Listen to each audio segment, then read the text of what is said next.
Hey guys, what's going on? We are back with a new video.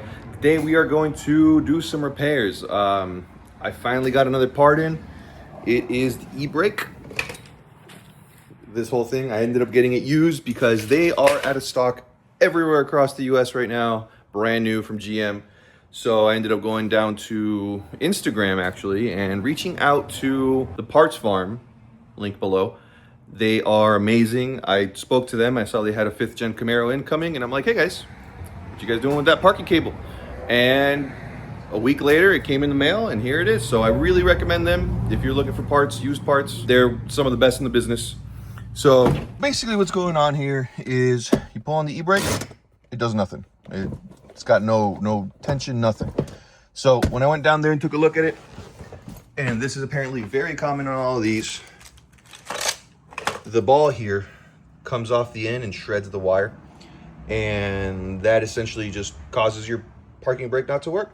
So let's go ahead and get this thing out and catch you guys under the car. All right, so now that we're under the car, the first thing that needs to come off is that bracket that goes across and this heat shield here. You could probably slide it back, depends on what exhaust setup you have. Mine is pretty much stock, so all I really have to do is pull on it. All right, so I completely forgot about this part, but to be able to slide this heat shield back on any ZL1 and any model with a rear diff cooler, so I believe the 1LEs and the Z28s come with this, you do have to remove these two 10mm nuts on both sides, here and there, so be able to move the diff cooler line over and then slide this heat shield over. So now I move the heat shield out the way, and you can see, if I could get this to focus, you could see where that cable snapped. So next step in the car here, we have to remove this panel right here. You can do that by just grabbing it and giving it a pull.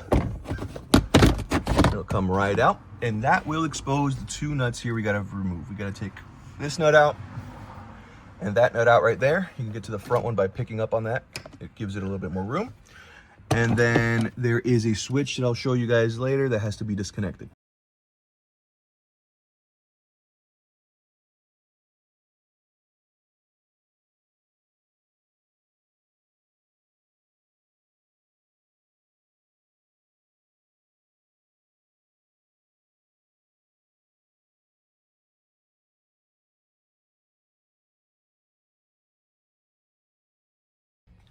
All right, so now that that nut is out, this should just slide right out.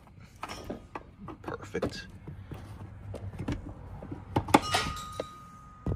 Alrighty, so this should be your finished product. I'm just gonna go ahead and spray that with a little bit of Hilco lube. Not bad thing to lubricate. There we go. You kind of want it to be a little bit lubricated, so let's go ahead and get it in there. Go ahead and prop my camera up here. I might be able to do this with one hand. So your first step is going to be shoving this in through that hole, and you got to make sure. Oh yeah, it's fine. And then you got to make sure you connect this connector once you're able to. Just a second, I'm going to need 2 hands for this. All right, now that the whole top is put back together, plastic's back into place, the rest of it's going to be under the car. Alrighty, so now all you gotta really do when you get it in here, you have to do the procedure to expand this, which I'll show you later on the old brake, or I'll link the video that I saw on how to do this. And you have to put the ball, let's see if you guys can see that, and you have to put the ball into that little slot there.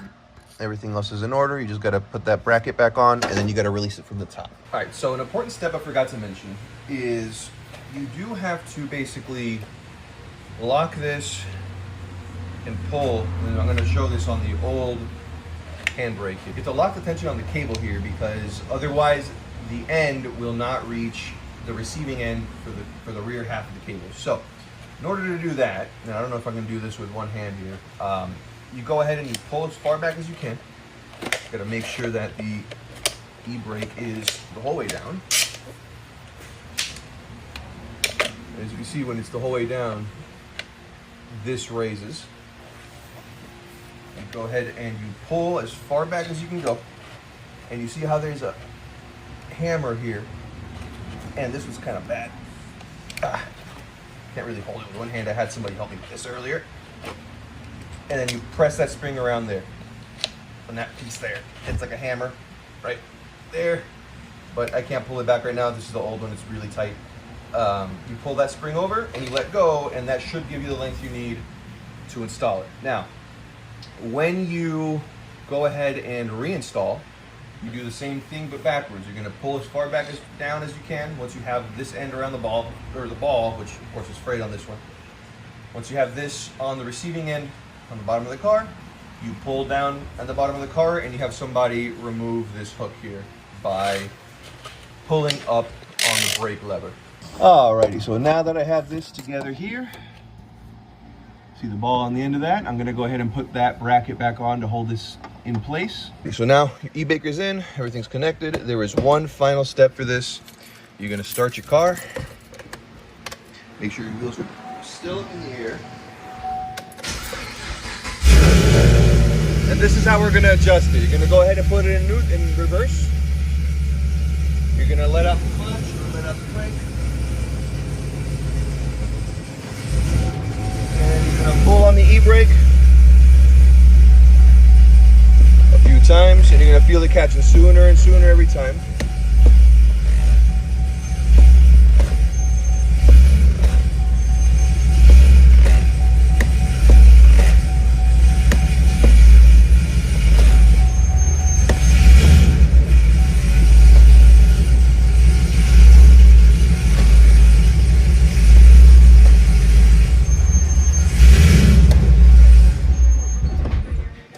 And it finally stalled it. All right, and that's about it. That's how you basically replace that e-brake and how you adjust it. So stay tuned. I have a new project incoming very, very soon, and I'll make a video on it as soon as I get enough tools to start working on it. Bye.